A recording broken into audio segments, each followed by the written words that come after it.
Welcome to the Electric Wire Podcast. We bring you news and views on the most pressing issues facing Wisconsin's electric industry, from policymakers, executives, and customer and environmental advocates. Bringing you these discussions, we are the Customers First Coalition. Here's your host, Executive Director Kristen Jilks. Welcome, listeners. I'm your host, Kristen Jilks, and on today's podcast episode, we're excited to take listeners with us on two recent in-person tours the Customers First Coalition hosted for our members.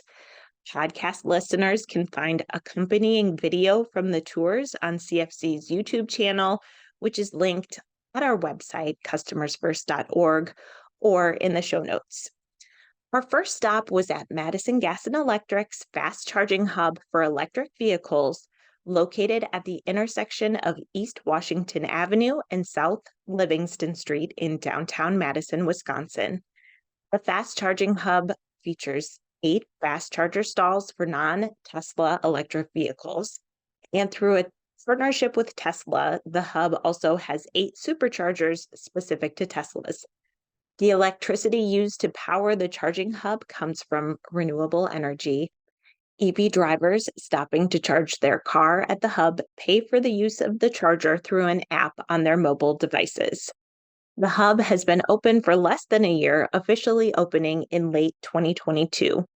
Leading the tour of the EV charging hub is MGE's Erinn Monroe-Nye, and you will hear Erinn answer a few questions posed by tour attendees included as well. We hope you enjoy the tour. Thank you so much, everybody, for coming to our tour. I'm Kristen Jilks from the Customers First Coalition. I want to say a special thank you to Representatives Ratcliffe and Balday for being here as well. Thank you again to MGE for hosting us for these tours. We're excited about all the different projects that you have going on, so it's exciting to be here in person to see 2 of them today. To kick us off for our tour of the EV charging hub, we have Erinn Monroe. Hi, Erinn, thank you so much, and I'll turn it over to you. Yeah, thank you all for coming. My name is Erinn Monroe-Nye. I am Energy Services and Policy Manager at MGE, and part of my job is to work on our EV programs to support EV charging in our service territory. I primarily support from a strategic and regulatory perspective. And so I want to welcome you all to our EV charging hub. It's very busy here. We have lots of people using the hub right now, which is really exciting. We have a lot of cool cars here, which is pretty awesome. So we opened this late last year, early this year. It was conceptualized kind of right around when the pandemic was happening. So unfortunately, we were subject to some supply chain delays and things, so it took us a little bit to light it up, but we have, and it's been running now for several months.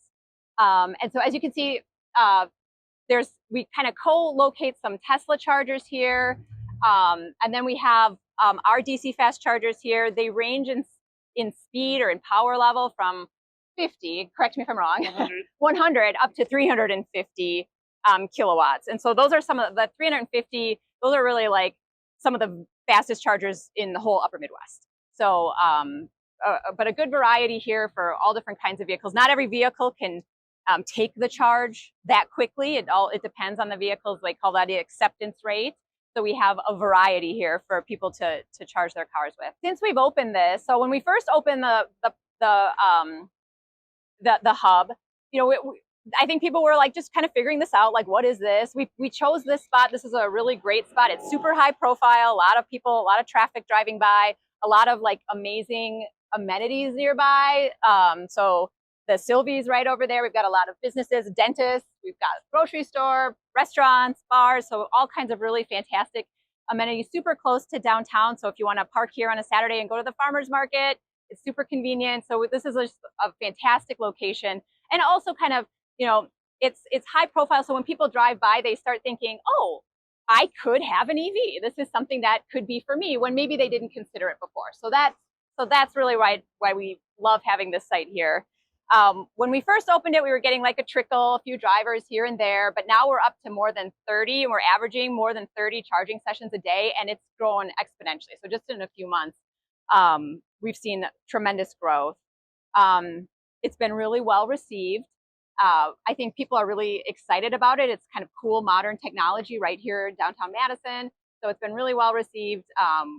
And like I said, we have like every kind of vehicle charging here. You can charge a Chevy Bolt and a Nissan Leaf up to the Rivian or the Lightning. So it's kind of cool to see the variety of vehicles that are coming here, something for everybody. I mean, even just looking at what's parked here now, we have the Lightning, the Aria, that's a beautiful new one out from Nissan.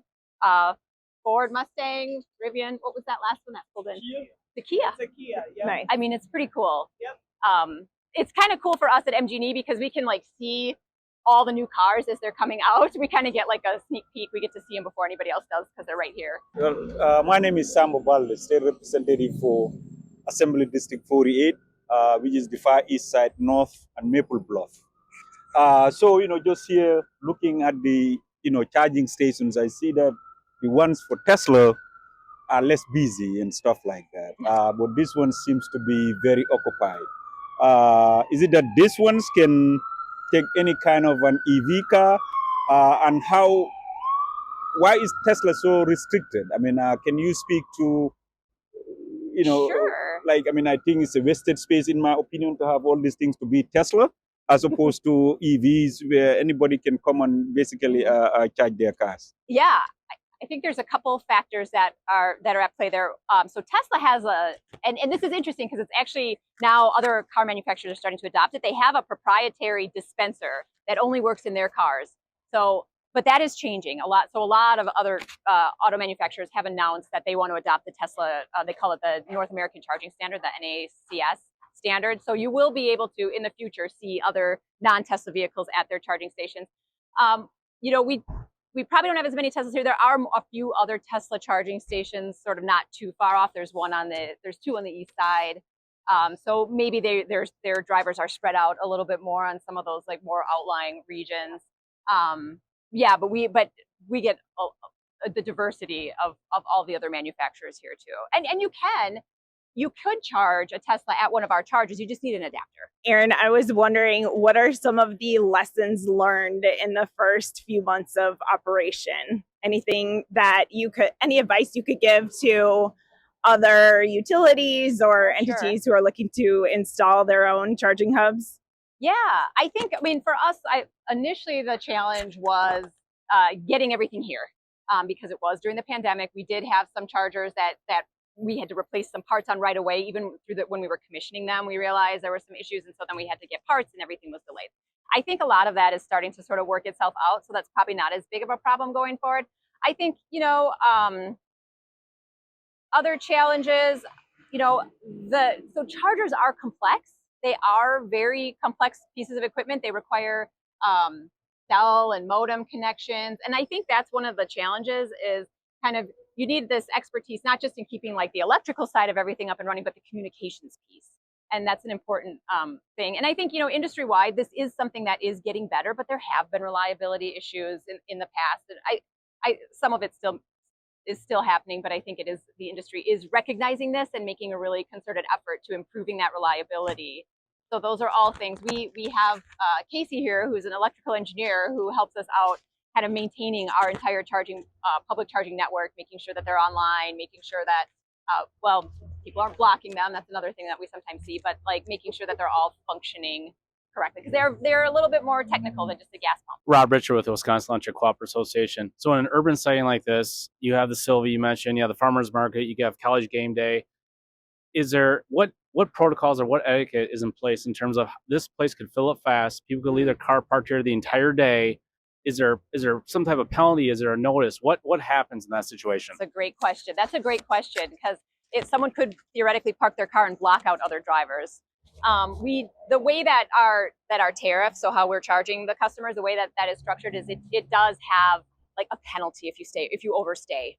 So if you stay too long, you can be charged, and that is intended for people to move their vehicles. And the other thing I should mention, another great thing about this site is a lot of these. We have a lot of large apartment buildings and multifamily buildings. So most of the time you're charging at home. If you have a garage or whatever, you're just going home, you're plugging it in right at home. And a lot of multifamily buildings don't have access to home charging. That is changing too, but it is something that having a high density of multi-family, multi-unit dwellings here, that's another reason why this is a good spot. We asked all of our guests on the electric wire, if you had all the power in the industry, what would you do with it? What Spence wants to do.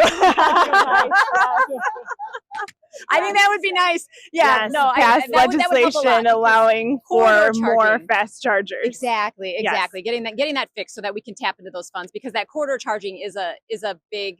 I think it's primarily for a lot of people. It's more of a psychological barrier than anything else, because you think of the one time you take a road trip, and we forget about the driving we do around town frequently. So yeah, I think that. And then the other one would be Casey's, which is probably, continued improvements from the industry on charge reliability.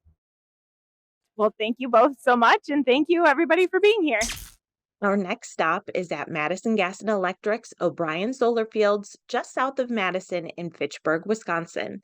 The 22 megawatt O'Brien Solar Fields, situated on 144 acres leased from the O'Brien family, delivers locally generated solar energy to large energy users through renewable energy rider agreements that are discussed as a part of the conversation. The solar array began generating electricity in spring of 2021 to become the largest solar project in Dane County. The electricity generated is enough to power about 6,000 homes. Our tour begins with 3 representatives from MGE introducing themselves, with John Armstrong explaining more about the facility itself, Mark Lydon discussing some of the customer partnerships that helped make the investment possible, and Jeanne Burns-Frank sharing more about the benefits of planting native grasses and helping facilitate a pollinator-friendly project. All right, welcome to the O'Brien Solar Farm. It's great to host you guys here. My name is John Armstrong. I'm the manager of Renewable Engineering. I've been with MGE for about 3 years. I've been in the power industry for about 11, and I'm a UW grad. So proud to be here and proud to be with you guys. I'm Jeanne Burns-Frank. I'm with the Safety, Sustainability, and Environmental Affairs Department at MGE, and I'm here to give you some information on the pollinators we've planted here. So welcome, and I'm glad you're here to hear our talk. Hey everyone, my name is Mark Lydon. I'm a commercial account rep with MGE. I've been with the company for 4 years.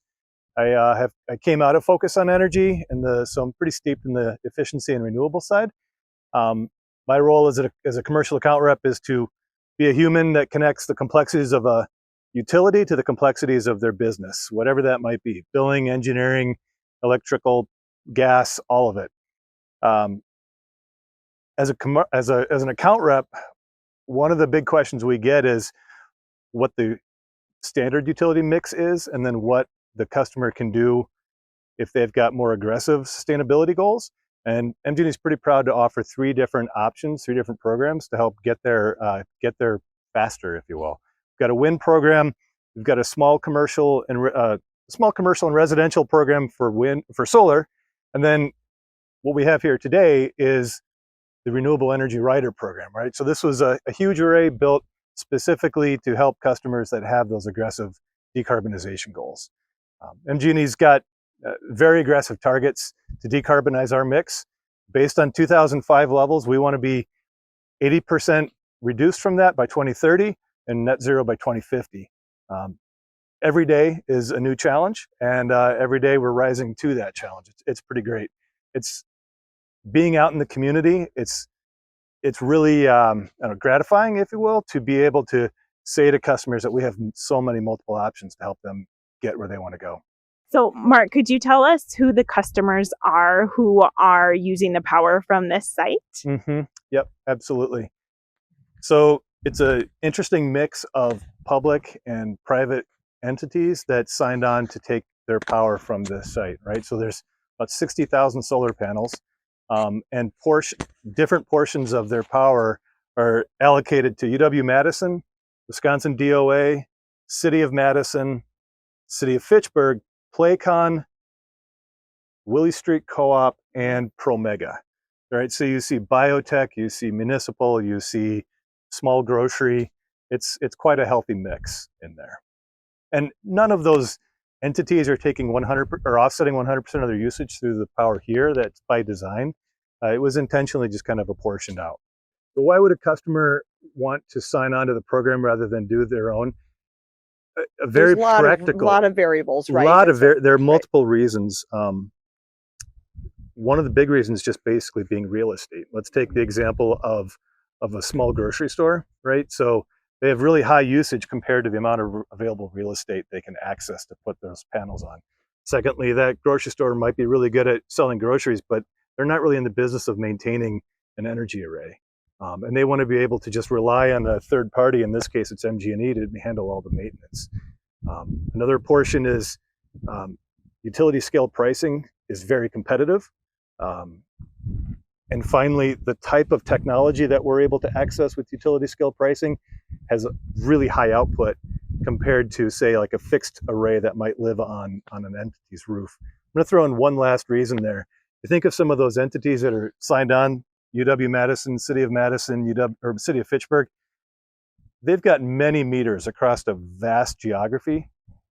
So being able to partner with the utility and for that entity to say, all of our power is coming from that one distinct area, it's simple. Rather than having to put small arrays on each one of those meters, it's one giant array serving all of those meters with zero headaches. Thank you.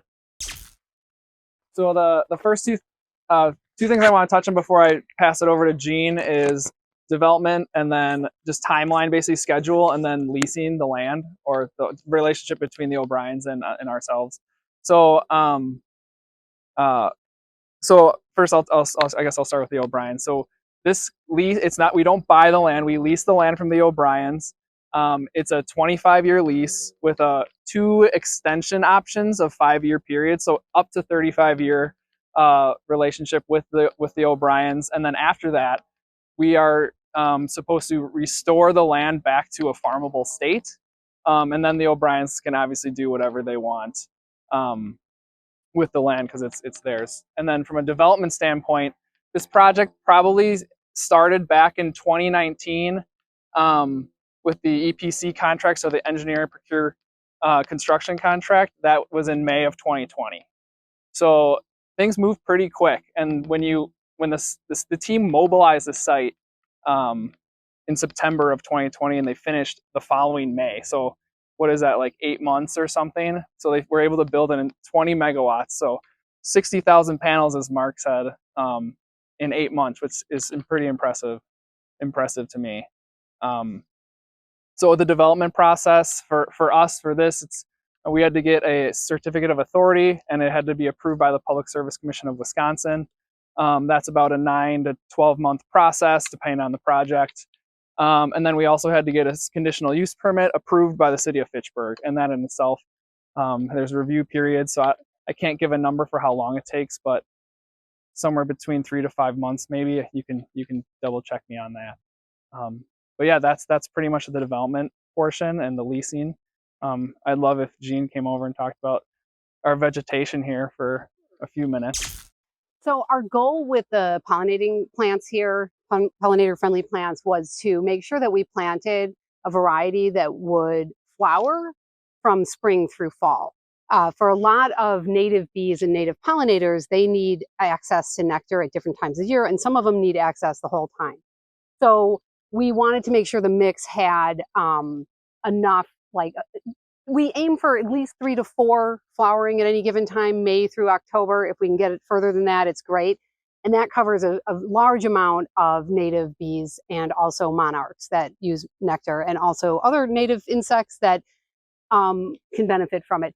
The other thing that we were looking for, the site is solar generation. So the pollinators are secondary to that. And so one of the things that we were looking at was height, and making sure that the pollinator plants, the pollinator-friendly plants, were not going to mess with the arrays themselves.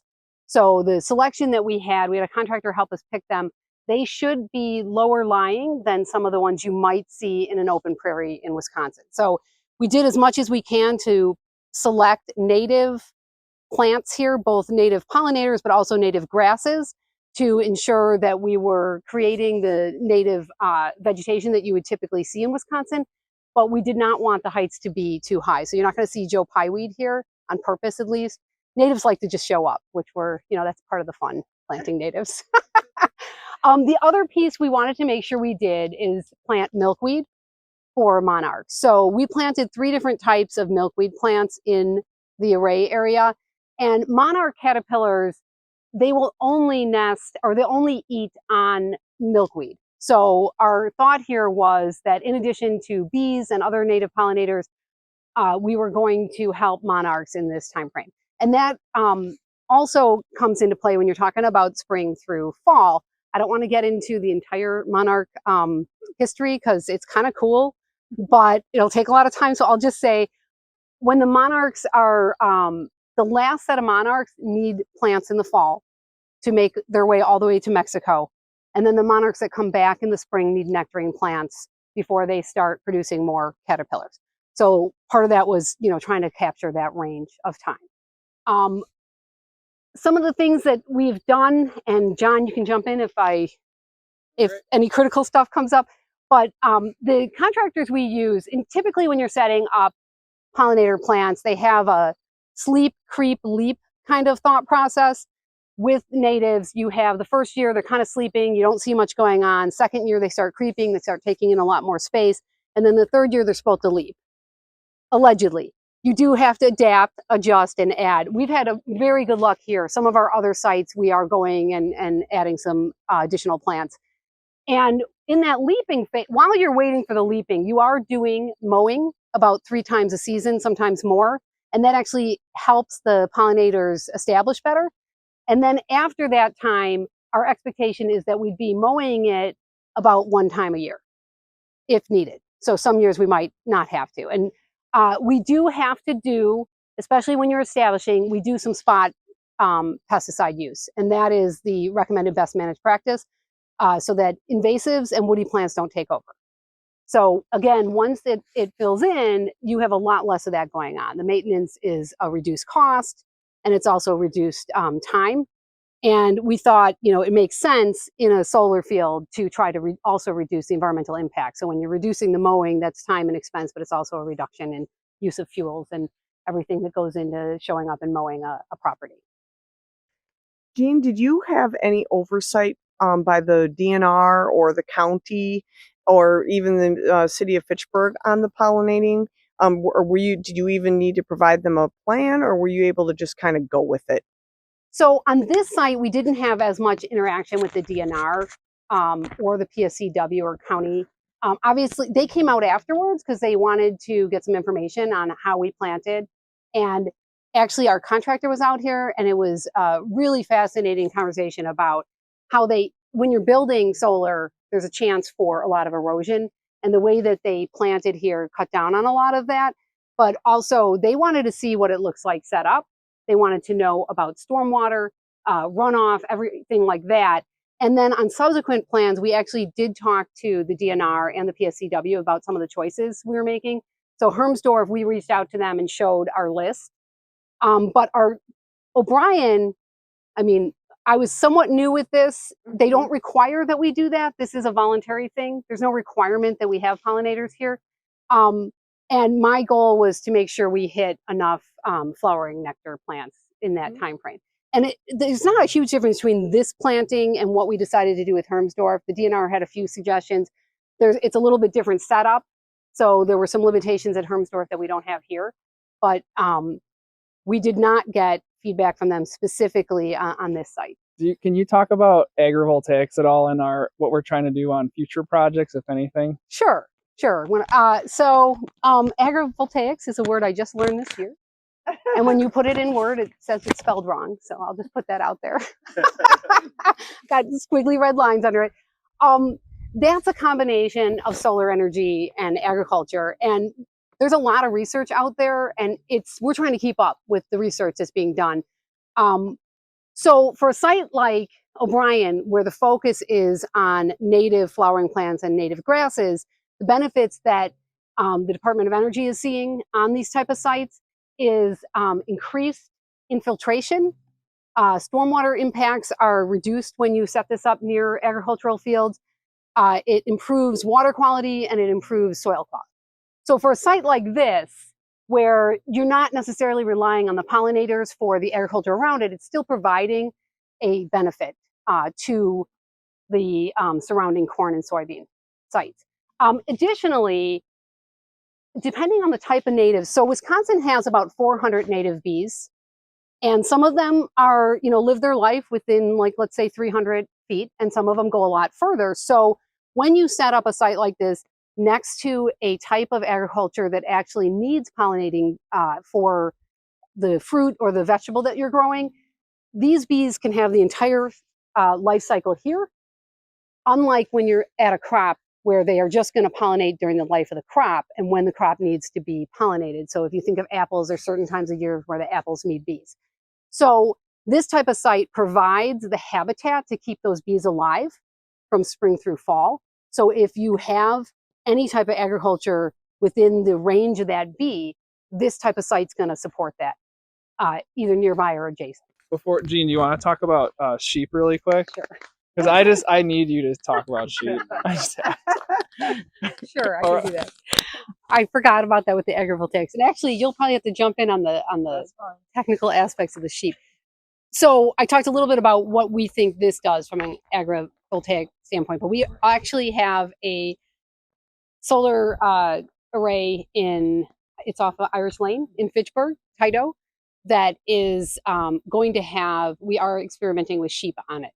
So it's going to have a slightly different makeup because the sheep don't eat all of this stuff, but they do eat a lot of pollinators. The one thing that'll be different from this site from Tido is Tido's going to have a lot more bee-friendly pollinators.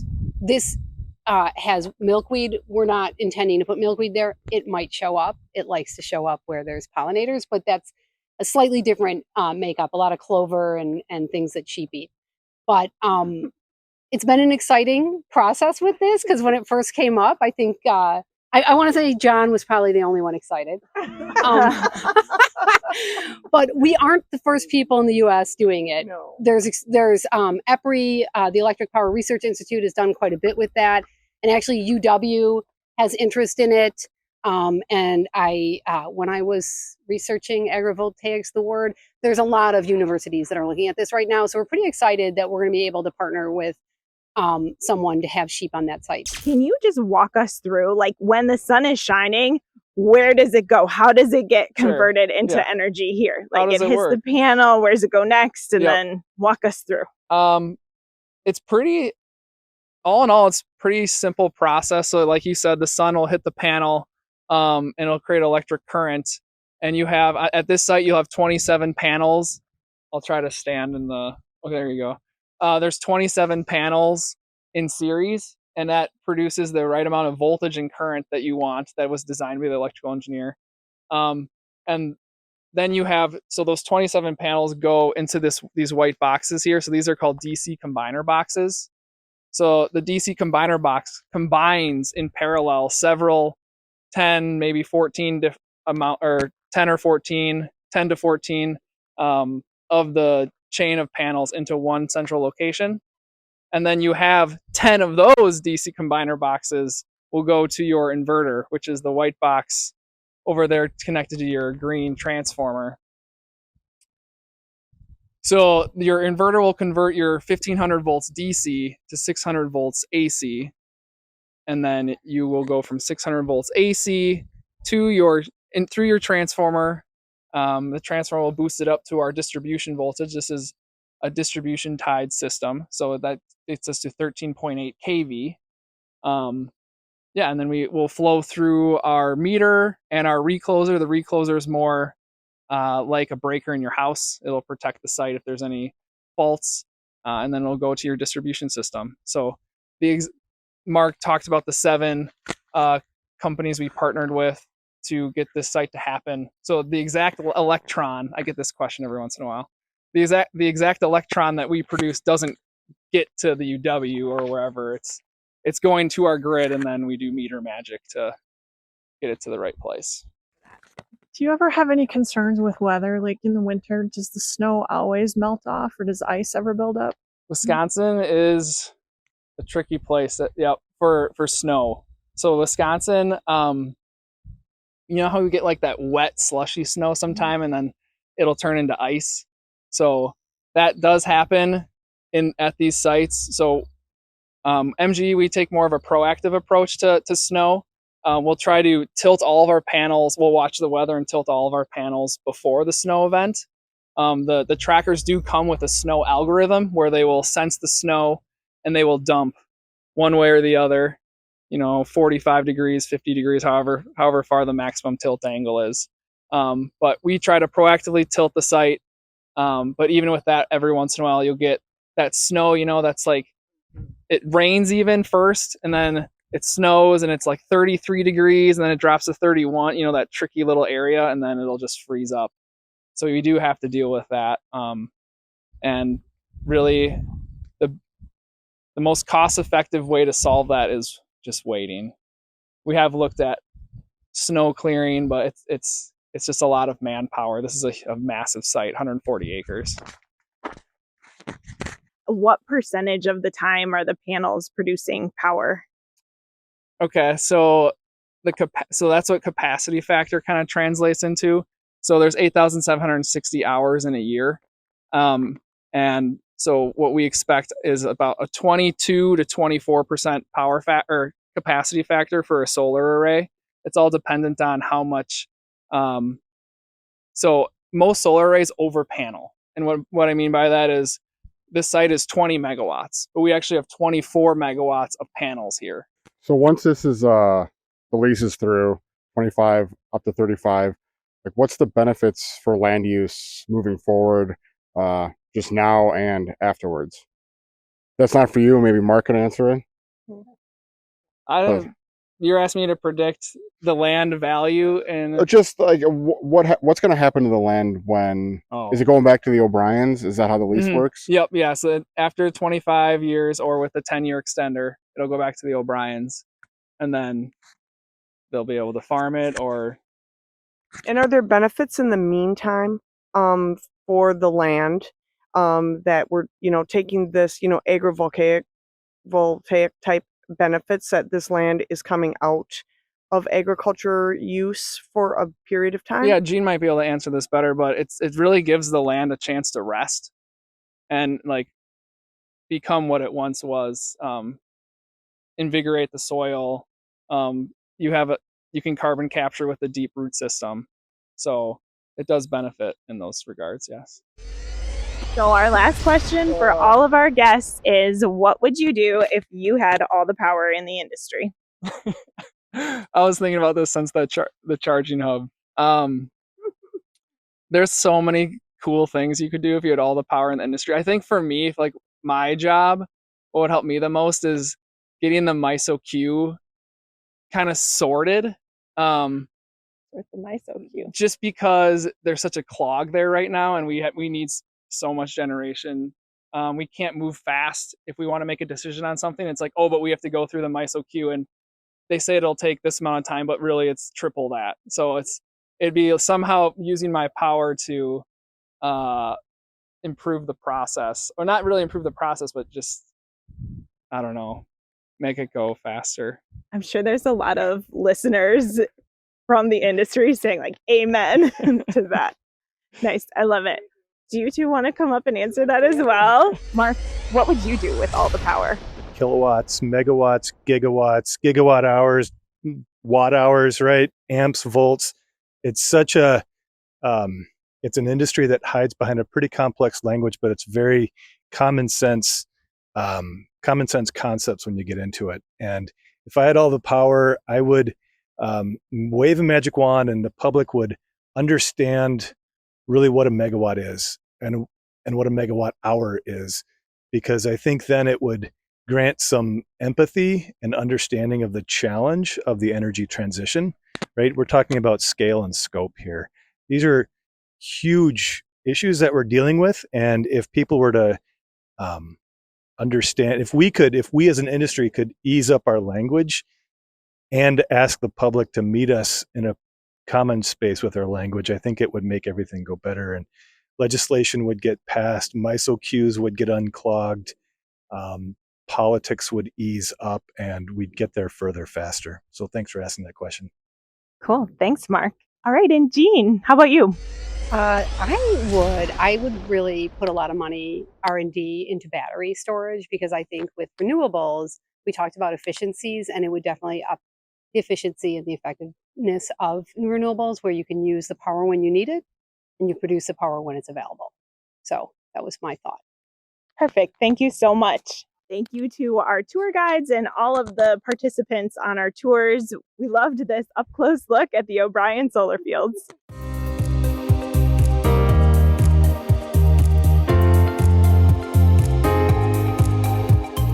Thank you to all of our listeners for tuning in. Please support our work. You can subscribe to the Electric Wire podcast if you haven't already, and you can follow us on Twitter at The Electric Wire. Thanks also to the members of the Customers First Coalition for supporting this podcast.